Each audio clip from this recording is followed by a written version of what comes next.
తిరుమల లడ్డు వివాదంపై సుప్రీంకోర్టు కీలక నిర్ణయం తీసుకుంది. స్వతంత్రంగా ప్రత్యేక దర్యాప్తు సంస్థ చేత విచారణ జరిపించాలని నిర్ణయించింది. సిట్ దర్యాప్తును సీబీఐ డైరెక్టర్ ప్రవీణ్ సూద్ పర్యవేక్షించాలని ఆదేశించింది.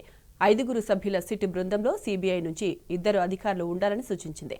మరో 2 రాష్ట్ర పోలీసు అధికారులతో పాటు ఫుడ్ సేఫ్టీ విభాగం నుంచి అధికారి ఉండాలని తెలిపింది.